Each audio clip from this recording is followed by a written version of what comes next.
12 leerders, welkom by vandag se wiskundeles. My naam is Erika Jansen. Hierdie les word vir julle gebring deur die Noord-Kaapse Onderwysdepartement in samewerking met Bakama Research and Development. Vandag gaan ons verder met waarskynlikheid vir matriek. Vandag voltooi ons dan ook die hersiening van graad 11 se werk wat ons basis vir ons graad 12 waarskynlikheid gaan wees. Wat is ons doelwitte met vandag se les? Teen die einde van hierdie les sal ek graag vandag wil sien dat julle die graad 11 waarskynlikheid nou heeltemal onder die knie. Dit beteken julle moet afhanklike en onafhanklike gebeure kan identifiseer en dan ook die produkreël te kan toepas vir onafhanklike gebeure. Dit is die reël wat sê waarskynlikheid van A en B is gelyk aan die waarskynlikheid van A maal die waarskynlikheid van B. Dan moet julle ook boomdiagramme kan gebruik vir opeenvolgende gebeurtenisse en ook gebeure wat gelyktydig plaasvind. Maar onthou, hierdie gebeure hoef nie noodwendig onafhanklik te wees nie. En dan laastens moet julle ook heeltemal vaardig wees met die gebruik van twee-rigting tabelle. Dit is waar ons twee verskillende aspekte met mekaar in verband bring en dan waarskynlikheidsvrae daaroor vra.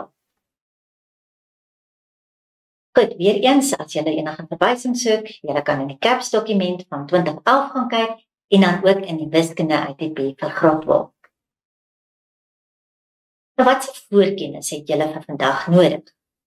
Eerstens, die deel wat ons in die eerste hersieningsles gedoen het, oor graad 11 waarskynlikheid.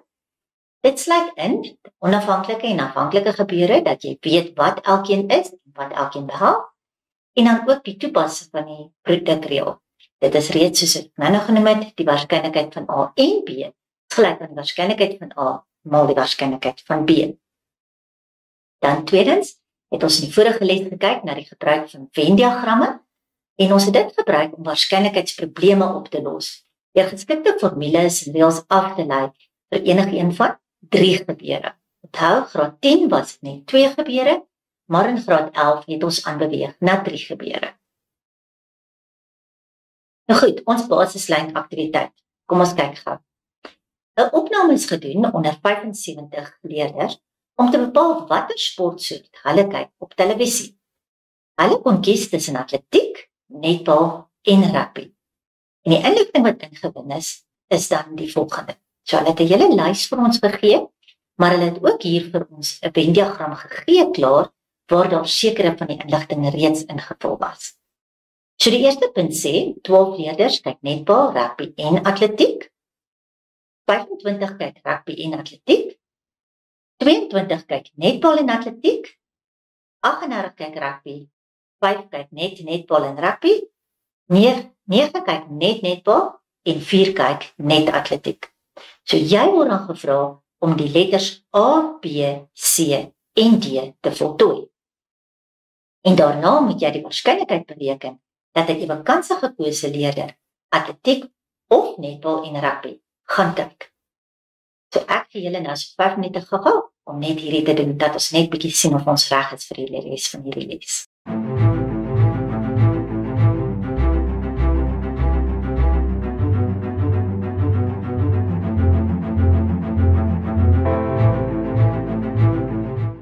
Goed, nou voltooi ons gou hierdie Venn-diagram van ons. As ons kyk na die verskillende sinnetjies, onthou, jy gaan dit nie in volgorde van bo na onder gebruik nie. Maar gewoonlik as hulle A, B, C, D vra, dan is dit maar gewoonlik die maklikste om dit in daardie volgorde te doen. So as ons nou gaan kyk waar lê A. A lê op daardie stukkie, wat beteken ons moet soek vir sinnetjies wat iets sê oor netbal en atletiek, maar onthou dus, buite die rugby sirkel, so hulle mag net netbal en atletiek kyk, nie rugby. So as ons daar gaan kyk, dan sien ons hierdie sinnetjie hierso, 22 leerders kyk netbal en atletiek. Nou netbal en atletiek beteken ons verwys na die hele gedeelte wat daar oorvleuel. So as die hele gedeelte 22 moet wees, en ek het reeds 'n 12 daar in die middel ingevul, beteken dit A moet 10 wees, want ek vat die 22 minus die 12. Kom ons beweeg aan na B toe. By B het hulle te doen met rugby en atletiek. So, daar is ons sinnetjie daar. Die 25 leerders kyk rugby en atletiek. Maar onthou nou weer, rugby en atletiek beteken jy moet kyk na die volle oorvleueling. So die volle oorvleueling is 25 met 'n stukkie in die middel wat reeds 12 bevat. So ek trek die 2 af, dan gee dit vir my die 13 wat nou net na daai 2 kyk. Goed, waar is ons C? Kom ons kyk. C lê daarso. So nou wil ek weet hoeveel kyk net rugby. Nou, as jy in totaal nou al kyk, in jou rugby sirkel het jy al reeds B gekry. Jy het die 12 en jy het die 5. So as ek nou die totale aantal vat wat rugby kyk, dis die 38, hulle kom daar buite, dan kan ek al hierdie stukkies wat ek reeds ingevul het, net aftrek. En dan kan ek 'n waarde verseker, naamlik 8. Die is die enetjie wat hier buite lê. So hoe gaan ons hom kry? Ons het in die begin gesê, daar's 75 leerders in totaal. En as ek nou kyk na my sirkels, het ek nou al die spasies in die sirkel het ek al ingevul. So ek vat die 75 in die totaal en ek trek letterlik alles wat in die sirkel is. Trek in al 3 daai sirkels is, trek ek af. Dit gee dan vir my dat daar 14 buite die sirkels moet lê. Die tweede gedeelte het ons gevra, bereken die waarskynlikheid dat 'n ewekansig gekose leerder na atletiek of beide netbal en rugby kyk. So wat jy hier moet raak lees is dat hier's 2 verskillende dele. Daar's atletiek aan die een kant en dan aan die ander kant netbal en rugby. En tussen hulle is daar 'n of. En onthou, in waarskynlikheid is of altyd plus. So jy gaan die waarskynlikheid van die eerste een moet uitwerk, waarskynlikheid van die tweede een en dit dan bymekaar sit. Nou die eerste een se waarskynlikheid is waarskynlikheid van atletiek. So dit beteken ek moet hierdie hele sirkel van atletiek vat. Ek vat letterlik alles wat daarin is, die 12, die 13, die 10 en die 4, plus dit bymekaar en dit gee vir my 39. Wat ek dan op die totaal van my blok sit. Onthou hulle het in die begin vir ons gesê, daar's 'n groep van 75 leerders. So dis dan 39 op 75, die waarskynlikheid dat ons atletiek gekies het. Dan aan die ander kant wil ons nou kyk na netbal en rugby. Maar nou onthou, wanneer ons of gebruik, wil ons saamvoeg. Maar as ons saamvoeg, mag ons nie dupliseer nie. So, netbal en rugby verwys eintlik na daardie hele gedeelte wat oorvleuel daar. Maar ek gaan nie die hele gedeelte gebruik nie. Want as ek die hele gedeelte gaan gebruik, gaan ek hierdie 12 wat daar lê, gaan ek dupliseer. So al wat ek gaan gebruik is net die 5. So om die regterkantste been van hierdie ding te kry, gaan ek sê dis 5 op, weer die groot totaal wat 75 is. Nou, daar het ek gesê, of beteken plus, so wat doen ek dan? Ek plus die 2 waardes bymekaar en dit gee vir my 44 uit 75, wat jy ook as desimaal 0,59 mag geskryf het. Ons kyk bietjie na ons terme wat ons moet ken. Eerstens, onafhanklike gebeure. Onafhanklike gebeure is gebeure waar die ene uitkoms het nie 'n invloed op die ander nie. Met ander woorde, hulle staan heeltemal onafhanklik van mekaar en beïnvloed mekaar glad. Dit is soos wanneer ek byvoorbeeld 'n sak met albasters het en ek kies 2 albasters uit daardie sak. Ek haal eers 1 albaster uit en dan sit ek hom terug. Dit is daardie metvervanging wat hulle van praat.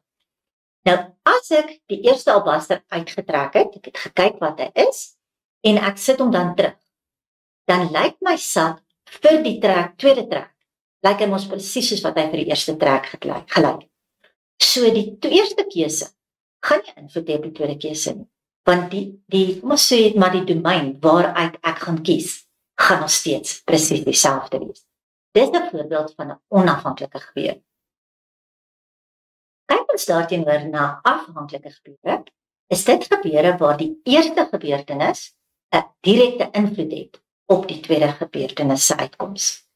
As ek byvoorbeeld 2 munte uit my beursie uitkies, ek trek die eerste munt en ek hou. ek gaan nie terugsit. Dit is die sonder terugplasing. As ek daardie munt hou, beteken dit my beursie lyk nie meer dieselfde as met die eerste trekker nie.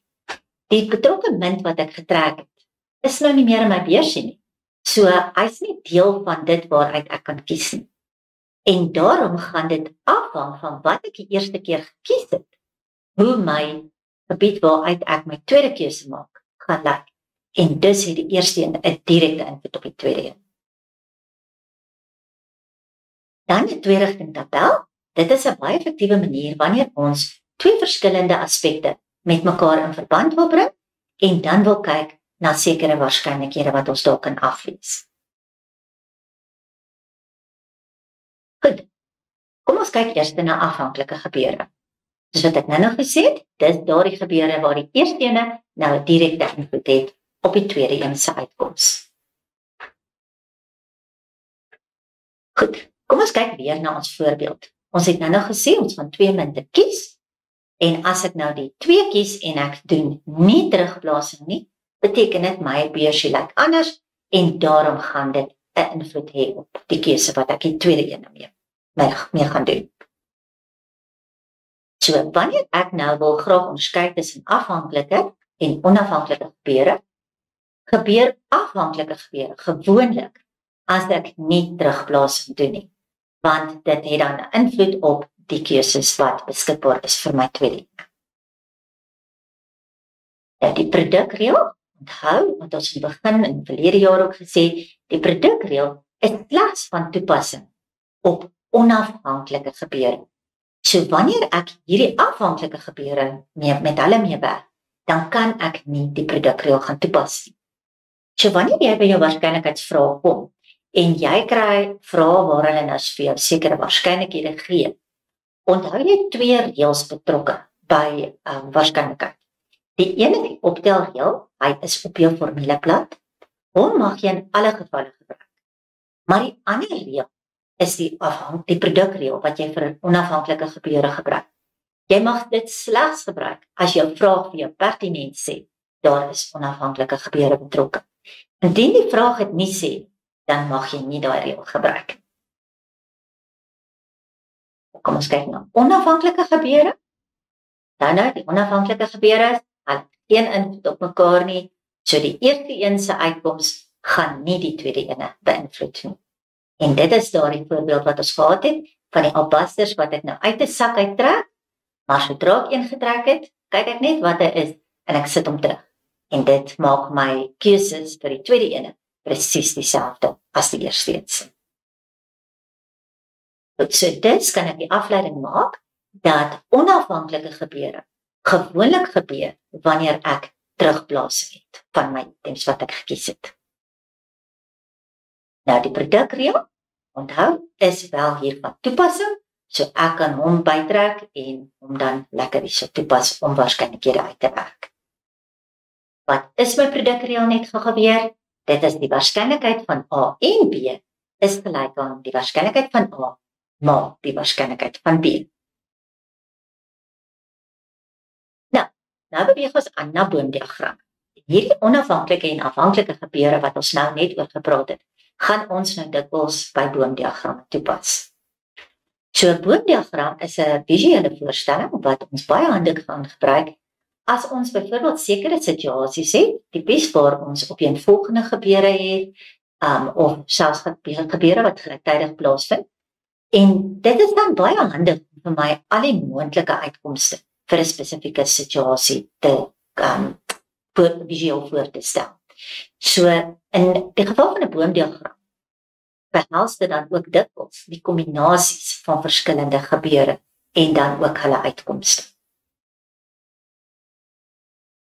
Nou goed, so boomdiagramme kan ek nou nie net gebruik vir onafhanklike gebeure nie. Ek het dit vir onafhanklike of afhanklike gebeure gebruik. Maar natuurlik, dit gaan verskillend lyk. So kom ons kyk wat gebeur hier. Voordat ek die fisiese toepassing daarvan bespreek, is net ietsie wat baie belangrik is om te onthou, is dat op elke tak van jou boomdiagram moet jy twee goed aandui. Jy kan nie 'n boomdiagram teken en dan takke byvoorbeeld net ooplos nie. Op elke tak in daai boomdiagram moet jy vir ons 'n tipe van 'n beskrywing skryf. Dis nie regtig belangrik wat jy presies skryf nie, solank dit vir my 'n aanduiding gee van waarvoor daardie spesifieke tak van toepassing is. So kom ons sê byvoorbeeld ek kies tussen rooi en blou balle. Dan kan jy op die een tak vir my 'n R sit vir rooi en op die ander tak vir my 'n B vir blou. Dis maar net 'n manier om te onderskei tussen die verskillende takke. Dan verder, saam met daai beskrywing, moet jy natuurlik op elke tak vir my die waarskynlikheid dat daardie spesifieke keuse gedoen gaan word, moet jy vir my dan ook op 'n tak aandui. Wanneer ons bietjie meer na die detail kyk, rakende die opstel van 'n boomdiagram, is dit belangrik om te onthou wanneer gaan ek plus en wanneer gaan ek maal. Soos wat ek op die takke van 'n boomdiagram teken, beweeg. Nou ek gaan nou sommer gou-gou 'n rowwe enetjie hierso teken. As ek op een tak beweeg, ek beweeg byvoorbeeld daarso en ek gaan dan sê byvoorbeeld daardie pad. Dan gaan ek die waarskynlikheid van die eerste pad en die waarskynlikheid van die tweede stuk gaan ek met mekaar maal. So in geheel moet jy vir my onthou, wanneer ek op takke beweeg, gaan ek die waarskynlikhede maal. Maar aan die einde van die boomdiagram moet jy altyd hier aan die einde moet jy altyd al jou uitkomste skryf.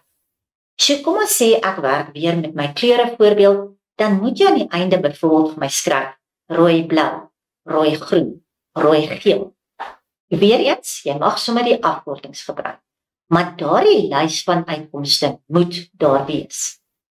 En kom ons sê ek vra nou vir jou 'n afleidingsvraag en ek vra vir jou 'n vraag wat beteken daardie opsie se moontlikheid en daardie opsie se moontlikheid. Dan gaan jy jou antwoorde bymekaar plus. Dink aan die strokie wat jy kry as jy winkels toe gaan. Dan kry jy mos 'n strokie by die kasregister. En daardie strokie se getalle word opgetel. So as ek uitkomste bymekaar sit, word dit opgetel. As ek op takke beweeg, word dit gemaal. Dan is dit ook belangrik om te verstaan dat elke vertakking se waarskynlikhede moet saam vir my 1 gee. So as ek in geheel kyk, hierdie eerste split wat ek hier gehad het, daardie 2 takke se waarskynlikheid saam moet vir my 1 gee. As ek daar aan die einde van my eerste tak weer split, moet al 3 daai takke se waarskynlikhede moet weer saam vir my 1 gee. So dis 'n lekker manier hoe jy altyd kan kontroleer of jou waarskynlikhede korrek is. Goed, so dit het ons nou klaar daar opgesit en dan ook natuurlik hier heel aan die einde. Al daardie waarskynlikhede wat ons heel aan die einde lys onder mekaar, hulle tel ook op na 1 toe. Goed, nou kom ons kyk na die boomdiagram wanneer ek nou 'n munt 2 keer na mekaar opgooi. So die eerste keer kan ek of 'n kop of 'n stert kry. Die waarskynlikheid gaan jy maar as hulle iets soos 'n munt gooi, gaan jy dit altyd vat dan as 50-50. So jy het 'n 0,5% kans of 'n half of jy kan 50% ook skryf. Jy het 'n 50% kans om 'n kop te kry en 50% om 'n stert te kry. As hulle vir jou die werklike hoeveelhede gee, so kom ons sê jy het byvoorbeeld 'n sak met balle, dan gaan jy die werklike hoeveelhede gebruik om jou waarskynlikhede hier te skryf. Maar vir nou, 'n muntstuk is net kop of stert, so dis 50-50. Dan, as ek 'n kop getrek het die eerste keer, reg, dan sit ek nou daar. Die tweede munt wat ek wil trek, kan ek weer, of nie trek nie, ek gooi hom. Die tweede muntstuk is dan ook weer 'n waarskynlikheid 50-50 vir kop of stert. Sien julle hierdie waarskynlikhede hier tel op na 1 toe. Daardie waarskynlikhede daar tel op na 1 toe en daardie tel op na 1 toe. So elke slag as ek split, dan gaan die waarskynlikhede saam optel na 1 toe. Dan belangrik, hier aan die einde, onthou julle ek het nou gesê, jy moet jou uitkomste skryf. Nou hier het ons dit geskryf. Wat was die pad wat ek gevolg het om by daardie kop uit te kom? Ek het hierdie pad gevat, so ek het eers 'n kop gekry, en toe het ek nog 'n kop gekry. So daarom is dit kop, kop. Die tweede opsie, hierdie enetjie hier, kom ons maak daar so, daai stert het ek gekry deur die pad te vat na kop toe, en toe daarna af te split na stert toe. So dit was 'n kopstert. En so kan jy aangaan en elkeen skryf. Weereens soos wat ek gesê het, jy mag afkortings hier gebruik.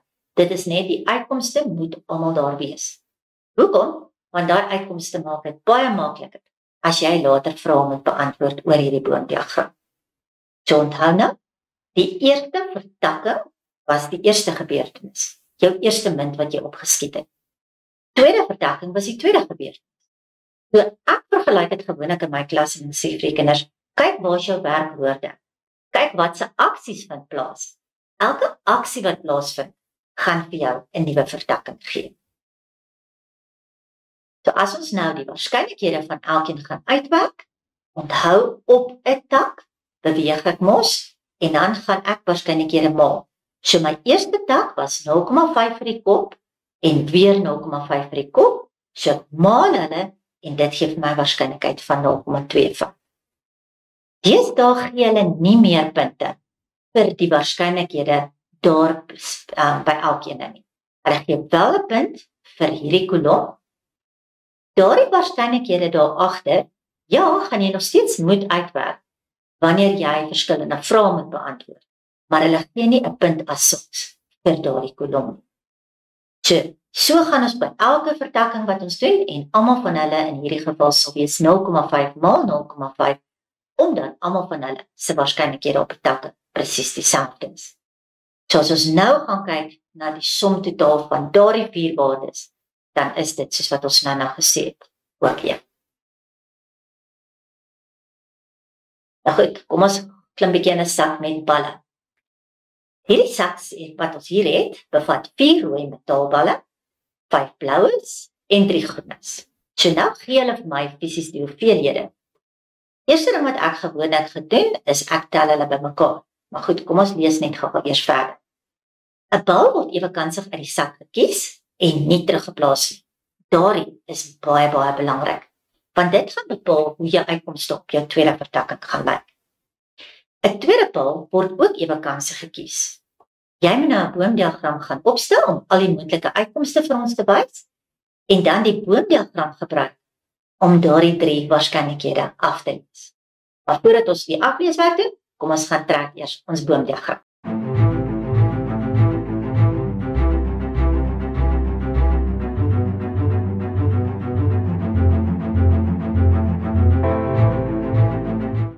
Goed, ons boomdiagram, nou, ons het 4 rooi balle, 5 blaues en 3 groenes. Soos ek nou gesê, die eerste stap wat ek altyd doen is, tel op hoeveel blaues, of hoeveel balle is daar in totaal. So dis 12. So nou gaan ek sê, goed, my eerste ding is, ek gaan 'n trekking doen. Wanneer ek die eerste trekking doen, reg, dit is hierdie eerste vertakking wat ek hier sien. Dan het ek 'n keuse tussen 3 verskillende balle. Dis die rooies, die blaues en die geeles. Of die groenes, ekskuus. Nou kom ons kyk, al 3 van hulle is waarskynlikhede. So daarom sit ek by al 3 die totaal onder. En dan sê ek, goed, maar ek het 4 rooies, so sy totaal, of die getal wat bo die lyn kom, is 4. Ek het 5 blaues en ek het 3 groenes. So dit gee dan vir my vertakking, my eerste vertakking se waarskynlikhede. Maar nou moet jy onthou, die bal wat jy getrek het, word nou nie teruggeplaas. So nou gaan ek by elkeen van die volgende vertakkings, gaan ek baie versigtig moet wees. Wat is nou die situasie in my sak? Nou, ek beveel hier aan, dat wanneer jy nie terugplaas nie, jy eers gaan en regdeur by al jou takke van jou tweede vertakking, eers dadelik jou totaal 1 minder maak. So sien julle al die totale hier is nou 11. Gaan skryf dit eers by almal neer. Want as ek 1 ding minder waaroor jy hoef te bekommer. Dan as ek al die 11's nou daar het, dan sê ek vir myself, goed, om by die eerste tak daar uit te kom, het ek tog eers hierdie 4 gevolg, reg? So daar was 4 rooi balle in die sak. Maar nou, As ek 4 rooi balle uit die sak gehad het, het ek mos nou 1 rooi bal getrek. En as ek nou die rooi bal getrek het, beteken dit daar gaan nou net 3 rooies oorbly. Van die een wat ek getrek het, sit ek mos nou nie terug. Dan, as ek nou die rooi bal getrek het my blaues en my groenes het mos nie verander nie. So sien julle, dan het ek nog steeds die 5 en die 3. 5 en die 3 wat daar bly. So dis net die een wat ek reeds getrek het, wie se waarskynlikheid by die tweede ene gaan verander. Kom ons kyk na die tweede vertakking. By die tweede vertakking het ek nou 'n bloue getrek. So dit beteken ek gaan nou nie meer 5 bloues hê nie, maar sien julle hierso by blou het hy nou 1 verminder na 4 toe. Die ander 2 bly nog steeds dieselfde, naamlik 4 rooies en 3 groenes. So 4 rooi en 3 groenes. So dis net die een wat getrek is wat 'n invloed gaan hê. Derde vertakking, hier het ek 'n groene getrek. So as ek nou 'n groene getrek het, beteken dit ek het nou nie meer 3 groenes nie, maar ek gaan nou net 2 groenes daaroor hê. My ander 2 kleure bly dieselfde, naamlik 4 en 5. 4 en 5. Goed, nou het ek al 2 vertakkings se waarskynlikhede opgesit. Dan onthou nie jou kolom vergeet met jou uitkomste nie. Hier rooi, rooi vir die eerste tak. Dan rooi, blou. Dan rooi, groen. En so gaan ek aan en ek maak my hele lys van al my moontlike uitkomste. Nou, die eerste waarskynlikheid wat hulle vir my vra om af te lees, is die waarskynlikheid dat 'n blou bal met die eerste trekking verkry word. Nou gaan jy sien.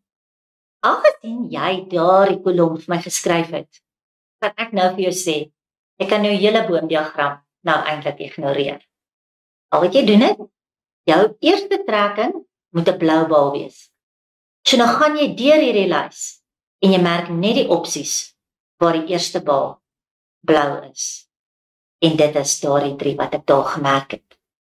En onthou, wat doen ons met die uitkomste hier? Ons gaan elkeen se waarskynlikheid vat en ons gaan hulle bymekaar plus. So kom ons kyk. Die waarskynlikheid dat hy blou rooi is, beteken ek moes op hierdie been geloop het en dan daar. So my eerste waarskynlikheid in die hakie is die 5 op 12 maal met die 4 op 11. Die tweede hakie was blou, blou. So dit is weer blou hier by die eerste tak en dan blou daar op die tweede tak. So dis die 5 op 12 maal met die 4 op 11. En dan die derde hakie was blou, groen.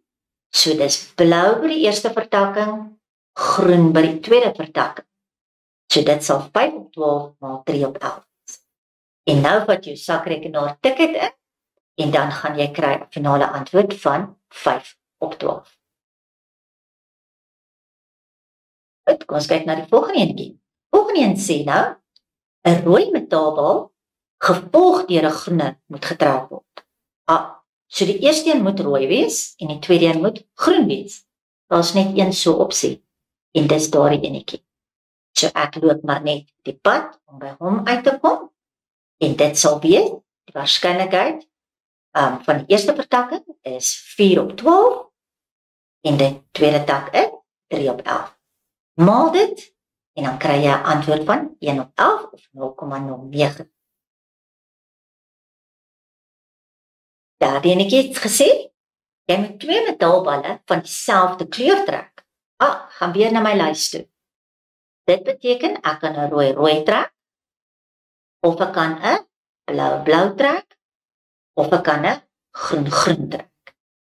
So weer eens gaan jy elkeen van hulle se paaie vat, daardie pad, en dan hierdie pad hier onder. So elkeen se paadjie vat, sy waarskynlikheid uitwerk, en dan onthou weer bymekaar, plus hier aan die einde. So kom ons gaan skryf dit gou neer. Ek druk gou in, die eerste een is 4 op 12 maal 3 op 11. Tweede een is 5 op 12 maal met 4 op 11 en die derde een is 3 op 12 maal 2 op 11.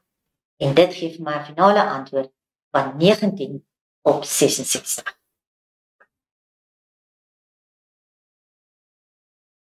Nou 'n aktiwiteit wat julle self kan probeer.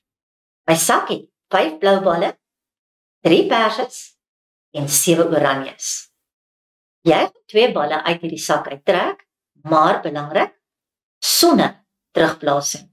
So onthou, jy gaan nou jou tweede vertakking heeltemal alle aanpassings moet gaan doen. So jy moet nou 'n boomdiagram gaan teken, sodat jy vir my kan wys wat al jou moontlike uitkomste. Dan 3 waarskynlikhede wat jy moet aflees. Die eerste ene is dat jy eers 'n blou bal gekies het. Dan die waarskynlikheid dat die tweede bal pers is. Nou hulle sê niks van die eerste bal hier nie. En die derde en die waarskynlikheid dat jy 2 oranje balle sal kies. So ek gaan jou so 5 minute kans gee en dan teken jy gou vir my hier.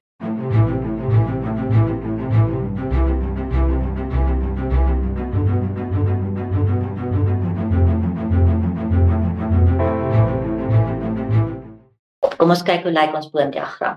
Nou, die totaal het ek baie nodig hierso, so ek tel eers my balle bymekaar.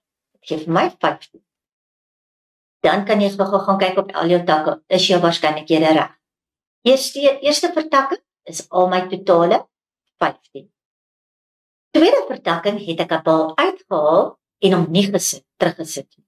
So daarom het al my totale by die tweede ene het verminder na 14 toe. So eerste vertakking gebruik jy net hierdie syfers wat ons daar gehad het, dis die 5, die 3 en die 7. Maar die tweede vertakking het ons nou klare blou bal getrek, so blou het met 1 verminder, die ander 2 bly dieselfde, 3 en 7. Tweede vertakking het ons 'n persbal getrek, so pers gaan nou 1 minder word, hy word net 2, en die ander 2 bly dieselfde, 5 en 7. En die derde vertakking het ons groene getrek, so 7 groenes word nou 6, en die ander 2 bly dieselfde, naamlik die 5 en die 3. En dan is ons lys van uitkomste, soos wat ek daar het, BB, PP, PO.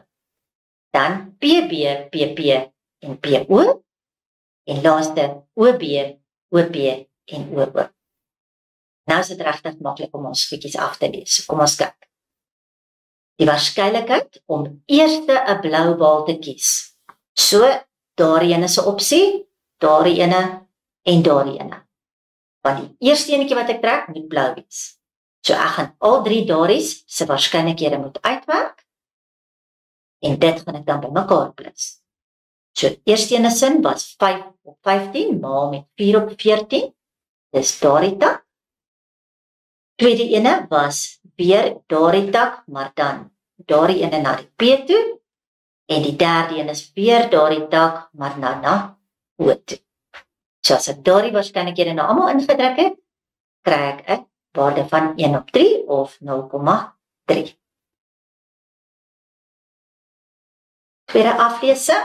Hier sê hulle vir my, die tweede bal moet pers wees. So nou hardloop ek weer deur my lys en ek kyk, waar is die tweede bal pers? Sal daar wees, daarso en daarso. So net soos die vorige een, gaan ek nou al 3 daardie paaie nou hierdie keer vat. So daarso gaan ek hom met merk daarbo. Tweede pad gaan hierdie enetjie hier wees en die derde pad gaan hierdie pad daar wees. Druk al 3 se waarskynlikhede in en my finale antwoord is 1 op 5, oftewel 0,2. Dan die waarskynlikheid dat ons 2 oranje balle gekies het. Hier lê hy hieronder. So ek moet net een pad loop en dis hierdie heel onderste pad. So hy gaan vir my 7 op 15 maal met 6 op 14 gee en dit gee my antwoord van 1 op 5 of 0,2.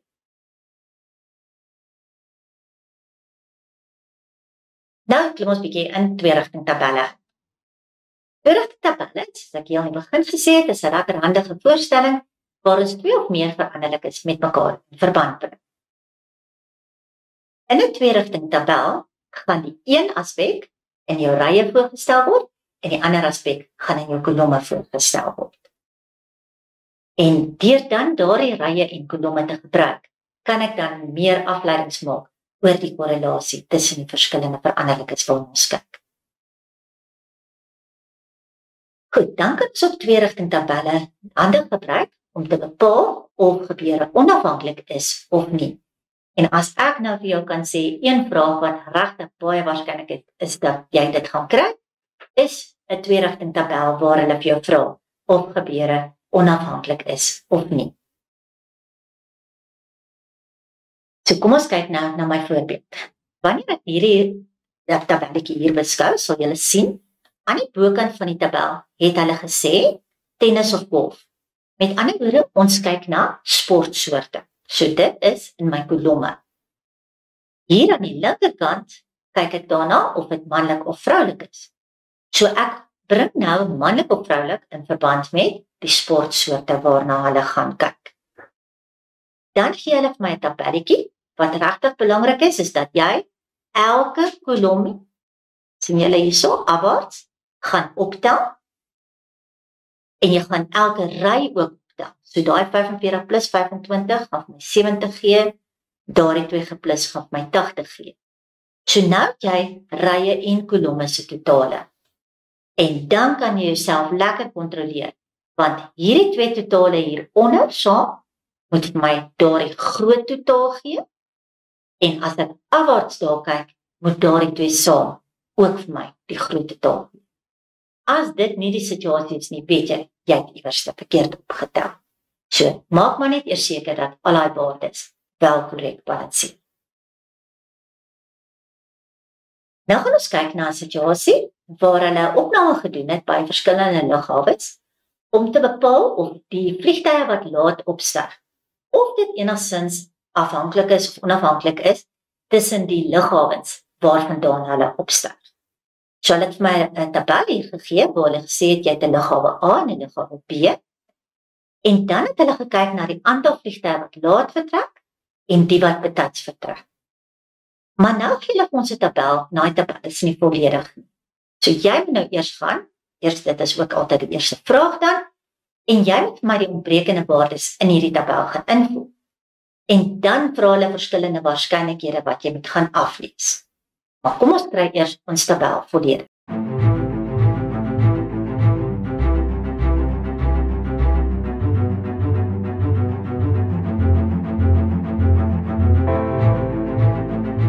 Hoe gaan ons 'n tabel invul waar daar nou verskillende gate is? Ons gaan die konsep onthou dat ons gesê het elke ry en elke kolom moet opgetel word. So as ek kyk na die eerste rytjie, ek het 'n 450 dae plus wat moet vir my totaal gee van 550. So ek vat die 550, ek minus die 450 en dis waar ek die 100 in daardie posisie kry. Dan kan jy sommer afwaarts ook vir jouself net kontroleer, 100 plus die 300 gee wel vir my die 400.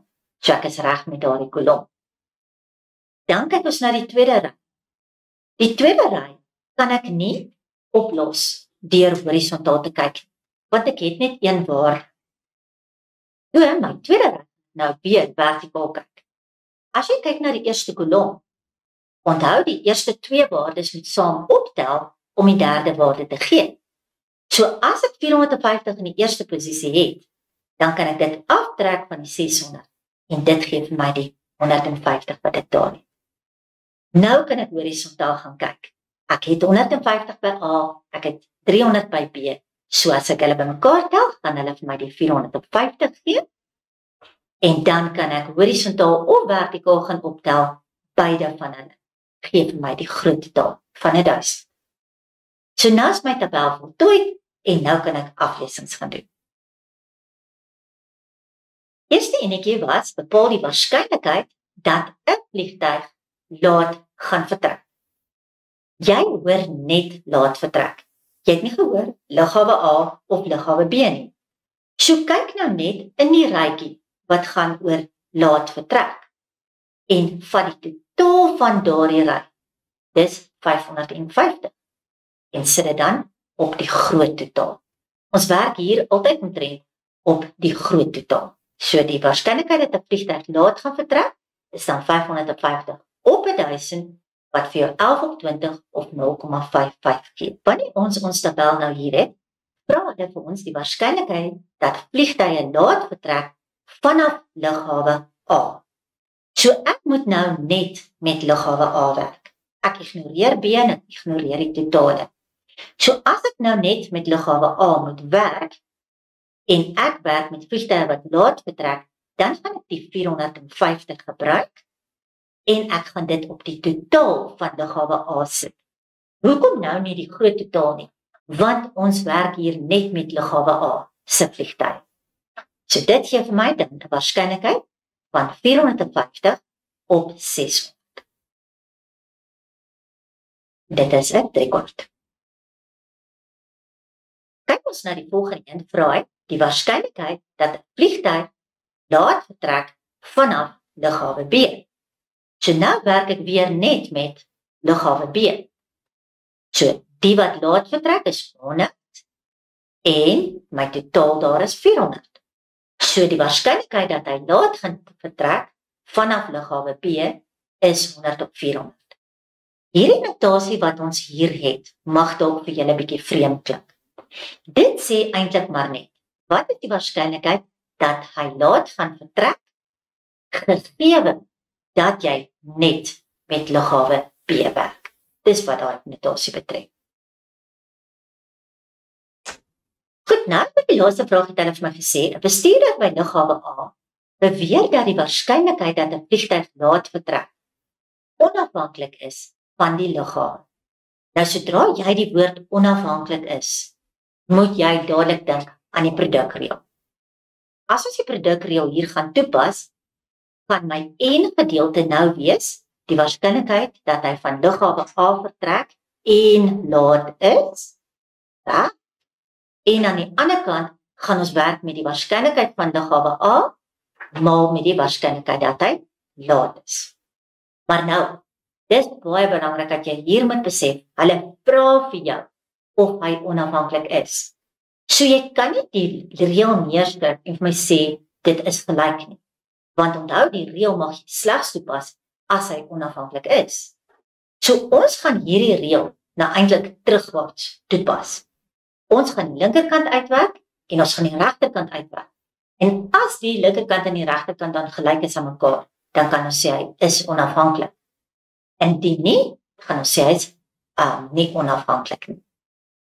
So kom ons kyk na ons waardes. As ons gaan kyk na hy moet lughawe A wees en laat, beteken dit hy moet van A wees en laat. Dit beteken dis waar A en laat oorvleuel. So dis die 450 op die groot totaal wat 1000 is. Nou hier gaan ek regtig sterk aanraai dat jy alle waarskynlikhede in desimale vorm skryf. Hoekom? Ja, die breuke is nie verkeerd nie, maar as jy die breuke in daardie vorm gaan los, beteken dit jy gaan dalk met 'n linkerkant en 'n regterkant sit, wat jy gaan sukkel om met mekaar te vergelyk, want dit is soms verskillende noemers, en dan is die breuke nie baie maklik om te vergelyk. So my linkerkant is nog gelyk aan 0,45. Kyk ek na die regterkant, gaan ek die waardes wat ek in die vorige twee vrae gebruik het, gaan ek gebruik. So ek gaan sê, daar was 600 wat van lughawe A af vertrek het, sien julle daar, lughawe A was 600, uit die groot totaal.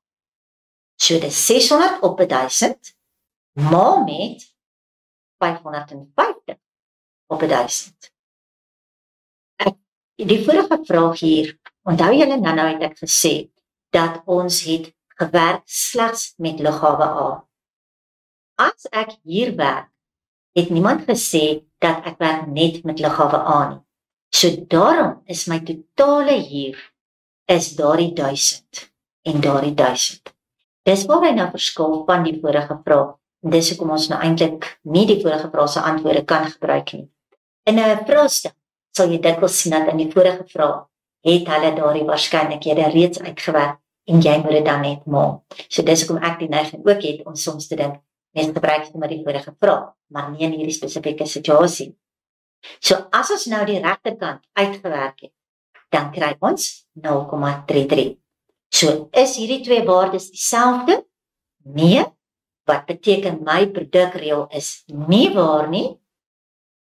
Met ander woorde, daar kan ek daar 'n streep deurtrek, en met ander woorde, hierdie ou wat gesê het dat die voorspelling is dat hy nie onafhanklik is, of dat hy onafhanklik is, hy is met ander woorde nie korrek kies. Wat nou een wat julle gaan aanpak. Hulle sê daar's 'n opname onder 800 graad 11 en 12 leerders, en hulle het gevra watter tipe koeldrank hulle verkies. Dit ons nou 'n tabel hierso. Julle sal sien daarbo is my graad 11 en my graad 12 leerders, skei hulle. En dan die eerste rytjie gaan oor dat jy hou van tipe A en die tweede een hou van tipe B. En dan onthou, elke ry en elke kolom moet 'n totaal hê. Nou, jy moet die tabel vir my voltooi met al die ontbrekende waardes, en dan moet jy vir my die volgende waarskynlikhede gaan aflees. Eerstens dat ons graad 12 leerder gekies het. Tweedens, die waarskynlikheid dat 'n leerder van tipe A hou. Derdens, die waarskynlikheid dat 'n graad 12 leerder van tipe A hou. En laastens, is 'n leerder se voorkeur vir A onafhanklik daarvan of hy in graad 12 is. Jy moet alle berekenings asseblief vir ons die heeltyd doen. Ek gee jou 5 minute kans, gaan hierdie te doen vir ons.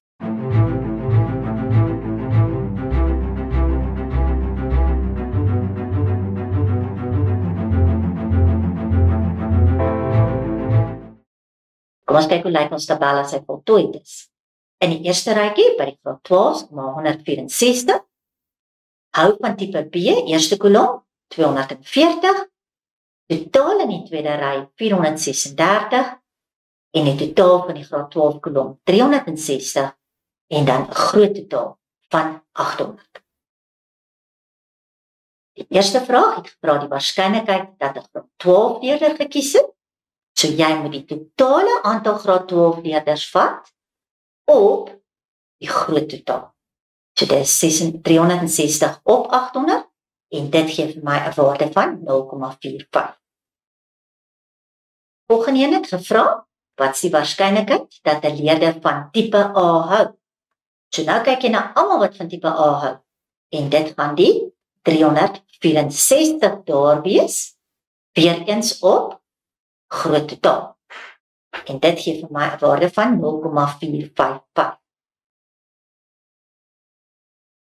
Volgende een het gevra dat die waarskynlikheid dat 'n graad 12 leerder gekies word wat van tipe A hou. So, hy moet 'n graad 12 leerder wees en hy moet van tipe A hou. So ons gaan kyk waaroor vleuel dit. Tipe A is die eerste ry en graad 12 is die tweede kolom. So dit sal daardie 164 wees, wat ek weer eens op my groot totaal sit. En dit vereenvoudig na 0,205. Nou gaan ek moet kyk, is hierdie ding nou onafhanklik of nie? So, ons werk met tipe A en ons werk met graad 12. So die linkerkant moet wees graad 12 en tipe A en die regterkant maal dan die individuele waarskynlikhede. So kom ons kyk, graad 12 en tipe A. 12 en tipe A is die 164 op die 800, wat ons nou gedoen het. Dis die 0,205. En dan die regterkant, die waarskynlikheid dat hy in graad 12 is, sien julle hierso gebruik hulle nou net die waarskynlikhede wat ons in vorige vrae uitgewerk het. So dit gaan die 360 op 800 wees, daarso, en dan ook die 364 op 800. En as ek daardie twee maal, kry ek ook 0,205. So in hierdie geval is daai twee antwoorde wel dieselfde.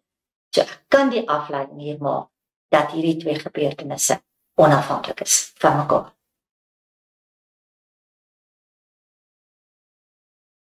Goed, nou 'n bietjie huiswerk wat julle 'n bietjie by die huis kan gaan probeer.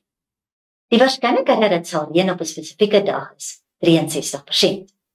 'n Kind het 'n 12% kans om in droë weer te val en het 'n 3 keer groter kans om in nat weer te val. Jy moet 'n boomdiagram teken wat dan al die moontlike uitkomste vir ons toon. So die eerste aksie gaan wees dat jy gaan moet onderskei tussen reën en nie reën nie. En dan die tweede keuse gaan wees, gaan hy val of gaan hy nie val.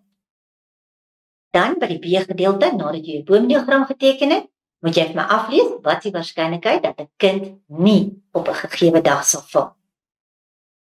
Dan die tweede vraag, kyk ons bietjie na valskermspringers en hulle het 'n groep van 1530 valskermspringers gevra of hulle al ooit 'n ledemaat gebreek het.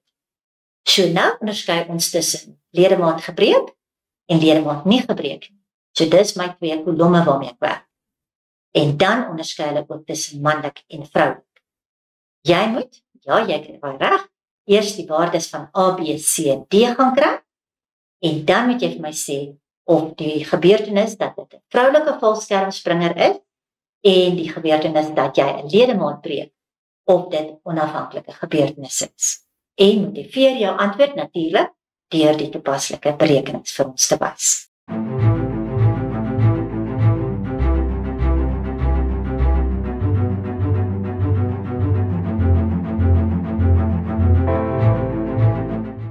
Kom ons som op wat het ons alles in vandag se les geleer. Eerstens, onafhanklike gebeurtenisse. Onthou, daardie gebeurtenisse wat nie 'n invloed het op mekaar se uitkomste nie. En dit gebeur gewoonlik wanneer ons terugplasing doen. Afhanklike gebeurtenisse is waar die eerste gebeurtenis se uitkoms 'n invloed gaan hê op die tweede gebeurtenis, want dit waaruit ek dan vir die tweede gebeurtenis gaan kies, gaan elke slag verskil. En dit gebeur gewoonlik wanneer ons byvoorbeeld 'n sak balle het en ons doen nie terugplasing. Dan boomdiagramme, hulle is baie nuttig wanneer ons op eenvolgende gebeurtenisse het. Onthou ek het gesê, kyk vir die werkwoorde in jou beskrywing, sodat jy weet wat se aksies vind plaas. En dan belangrik, die resultate van 'n boomdiagram, daardie laaste kolom wat vir jou aandui, al die moontlike uitkomste. Sodra jy dit het, onthou, is dit baie makliker om jou vrae af te lees, want jy hoef nie weer terug te gaan na die boomdiagram toe nie. Jy kan net uit daardie kolom kan jy aflees. Dan twee-rigting tabelle, dit is die tabelle wat nou twee verskillende aspekte met mekaar in verband bring, en ons gebruik dit dan hoofsaaklik vir 'n vraag waar ons byvoorbeeld gevra word om te bepaal of die twee gebeurtenisse onafhanklik is of nie. Wat kan ons nou uitsien in die volgende les? In die volgende les, uiteindelik, is ons dan by graad 12 waarskynlikheid. Graad 12 se waarskynlikheid is bietjie heelwat anders. Hier gaan ons kyk na die fundamentele telbeginsel en ons gaan dit gebruik om waarskynlikheidsprobleme op te los. Ons gaan al die tegnieke wat ons daar leer, gaan ons dan gebruik, nie noodwendig op gebeurtenisse wat onafhanklik is nie, maar ook op gebeurtenisse wat afhanklik is. En daarmee het ons die einde van vandag se les bereik. Tot volgende keer. Baie dankie.